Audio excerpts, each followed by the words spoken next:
दोस्तों जय हिंद। स्वागत है आपका ज्ञान की पिपासा चैनल पर। दोस्तों बीते कुछ दिनों से भारत और मालदीव के रिश्तों की चर्चा सोशल मीडिया पर काफ़ी हुई और इसके पीछे की जो वजह है, मालदीव में बनी नई सरकार के द्वारा लगातार भारत विरोधी रुख अपनाना रहा है। बात यह है कि मालदीव में जो नई सरकार बनी है, जिसमें मोहम्मद मुइज्जू नए राष्ट्रपति बने हैं, उनका जो झुकाव है भारत और चीन के बीच चाइना की तरफ ज़्यादा है।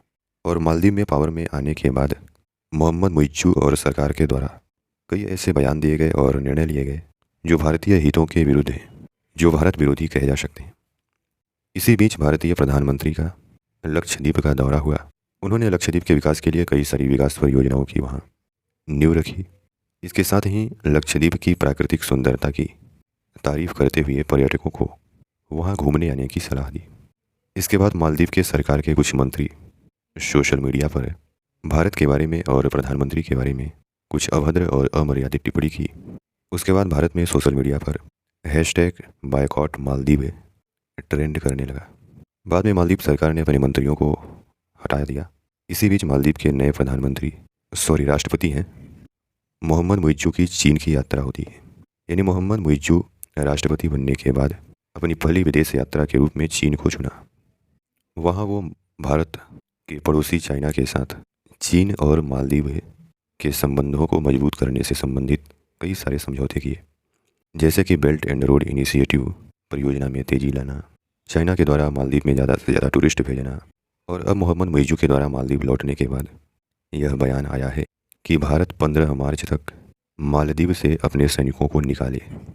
दोस्तों यहाँ सवाल यह है कि आखिर भारतीय सैनिक मालदीव में क्या कर रहे हैं और कितने भारतीय सैनिक मालदीव में हैं। और जब मालदीव में भारतीय सैनिकों का जिक्र होता है तो ऑपरेशन कैक्टस की याद आती है, जो भारतीय सैनिकों के द्वारा चलाया गया एक ऑपरेशन था। तो आइए अब देखते हैं कि भारतीय सैनिक मालदीव में क्या कर रहे हैं।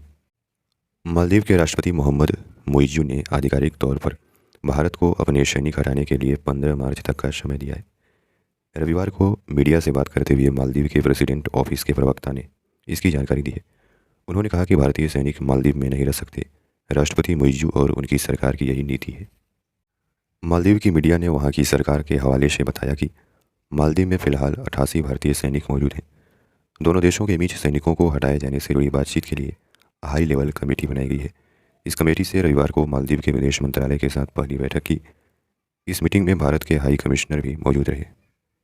सवाल यह है कि मालदीव में क्या कर रहे हैं भारतीय सैनिक। तो इसके बारे में एक अखबार लिखता है कि भारत ने मालदीव को 2010 और 2013 में 2 हेलीकॉप्टर और 2020 में एक छोटा विमान तोहफे के तौर पर दिया था। इस पर मालदीव में काफ़ी हंगामा हुआ।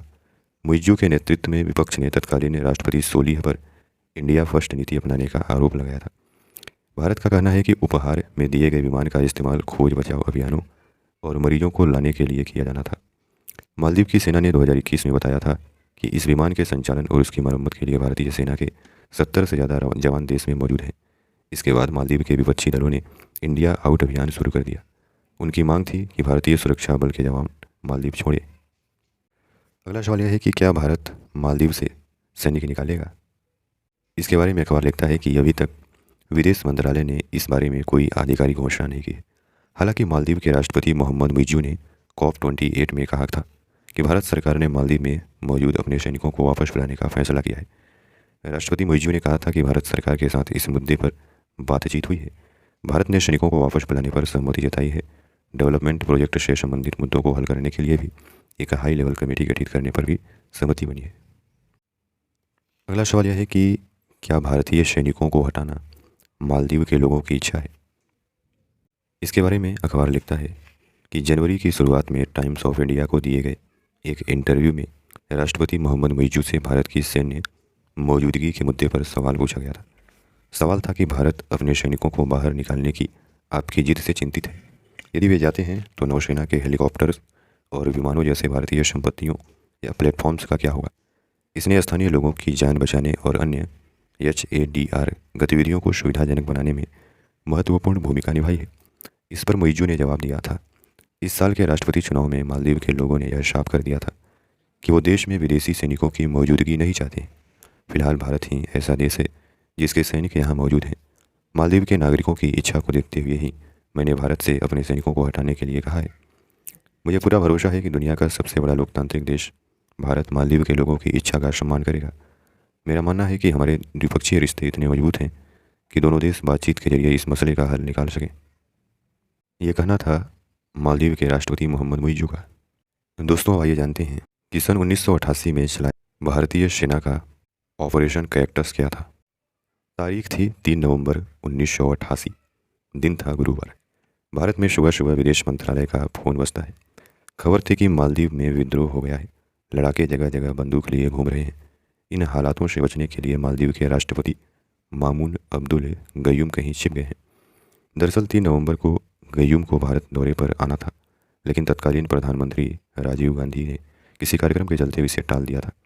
मालदीव में विद्रोही इसी इंतजार में थे कि कब गयूम भारत जाएं और वो तख्ता पलट कर दें। इसके लिए सारे इंतजाम कर दिए गए थे। श्रीलंका के उग्रवादी संगठन people's liberation organisation of Tamil Eelam के हथियारबंद उग्रवादी मालदीव पहुंच गए थे। जब गयूम का भारत आना टल गया था, तब भी विद्रोहियों ने तय किया कि अब तो वो अपनी साजिश को अंजाम देकर ही रहेंगे। मालदीव में विद्रोह होते ही foreign service officer Ronen Sen ने पीएमओ से भारत के तत्कालीन chief of army staff general VN Sharma के आर्मी ऑफिस में फ़ोन किया। उन्हें पूरे मामले की जानकारी दी गई। सेन ने बताया कि मालदीव में लड़ाकों ने कई मंत्रियों को अगवा कर लिया है। वहाँ के टूरिज्म मंत्री ने सैटेलाइट फ़ोन के जरिए मदद मांगी। सेन ने पूछा कि क्या आर्मी इस मामले में मदद कर सकती है। इस पर जनरल वीएन शर्मा ने कहा कि हम तुरंत इसके लिए काम शुरू कर रहे हैं, आप उस सैटेलाइट फ़ोन के पास ही रहिएगा। हम इस मामले में ऑपरेशन रूम में प्रधानमंत्री से चर्चा करना चाहते हैं। इसी के साथ शुरुआत हुआ ऑपरेशन कैक्टस की। दोस्तों, श्रीलंका से मालदीव पहुंचे करीब 100 उग्रवादी पर्यटकों के वेश में थे, यानी पर्यटकों के वेश में वहाँ गए थे। दरअसल गयूम का तख्ता पलट करने की पूरी साजिश श्रीलंका में कारोबार करने वाले मालदीव के अब्दुल्लाह लुथुफी ने रची थी। एयरपोर्ट, बंदरगाह और सरकारी भवनों पर उग्रवादियों ने कब्जा कर लिया था। मालदीव पहुंचे हथियारबंद उग्रवादियों ने जल्द ही राजधानी माले की सरकारी इमारतों को कब्जे में ले लिया था। सरकारी भवन, एयरपोर्ट, बंदरगाह और टेलीविज़न स्टेशन उग्रवादियों के कंट्रोल में चले गए थे। उग्रवादी तुरंत गयूम तक पहुंचना चाहते थे। इसी बीच गयूम ने भारत समेत कई देशों को भी इमरजेंसी मैसेज भेजा। भारत में कई चैनल्स के जरिए संदेश भेजे गए थे। जहां पाकिस्तान, श्रीलंका और सिंगापुर जैसे देशों ने मदद से इनकार कर दिए, वहीं अमेरिका और ब्रिटेन के लिए इतने कम समय में सहायता पहुंचाना बेहद मुश्किल था। इस बीच तत्कालीन प्रधानमंत्री राजीव गांधी ने तुरंत एक्शन लेने की ठानी। पीएम राजीव गांधी ने इमरजेंसी मीटिंग बुलाई, जिसमें 3 सर्विस चीफ मौजूद थे। 3 नवंबर की दोपहर तक राजनीतिक मामले के लिए बनी कमेटी ने गयूम के लिए सैन्य मदद की इजाज़त दे दी। आगरा में मौजूद पैरा ब्रिगेड को तुरंत मैसेज पहुंचा गया। जब तक पैरा ब्रिगेड ने मालदीव में ऑपरेशन की प्लानिंग की, तब तक भारतीय नौसेना के एयरक्राफ्ट मालदीव के ऊपर निगरानी का काम शुरू कर चुके थे। एयरक्राफ्ट्स ने वहाँ के हुलुले एयर स्ट्रिप की तस्वीर भेजना शुरू की। ऑपरेशन 3 नवंबर की रात को शुरू हुआ।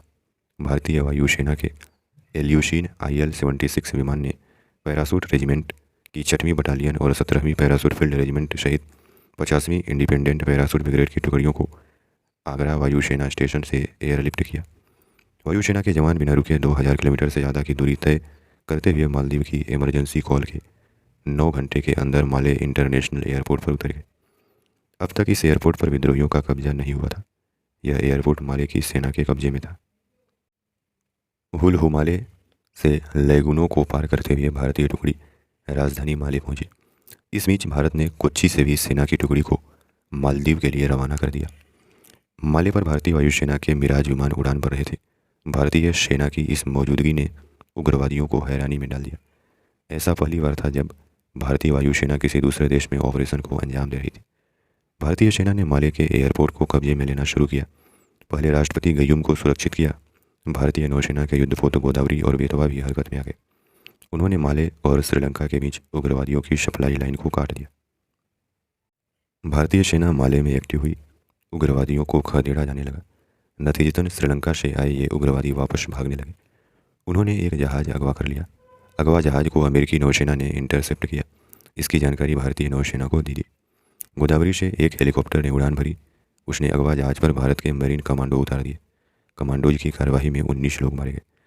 इनमें ज़्यादातर उग्रवादी थे। इस दौरान 2 बंधकों की भी जान गई। 2 दिन चला था ऑपरेशन कैक्टस। 68 श्रीलंकाई लड़ाकों और 7 मालदीवियों को गिरफ्तार कर लिया गया। पूछताछ की गई और मालदीव में उन पर मुकदमा चलाया गया। लुथुफी सहित 4 को मौत की सजा दी गई थी, जिसे बाद में प्रधानमंत्री राजीव गांधी के कहने पर बदल दिया गया था। इस पूरे ऑपरेशन की अगुवाई पैरासूट ब्रिगेड के ब्रिगेडियर फारूक बुलशारा कर रहे थे। पूरे अभियान को 2 दिन में खत्म किया गया। गयूम के तख्तापलट की कोशिश नाकाम हो गई। यूएन, अमेरिका और ब्रिटेन समेत कई देशों ने भारतीय कार्यवाही की तारीफ की। हालांकि श्रीलंका ने इसका कड़ा विरोध किया था। तो दोस्तों, यह है ऑपरेशन कैक्टस की कहानी, जो भारतीय सेना के द्वारा मालदीव में तख्तापलट को रोकने के लिए चलाया गया था। दोस्तों, आशा करते हैं कि आपको इस वीडियो के माध्यम से काफ़ी कुछ जानने को मिला होगा। धन्यवाद।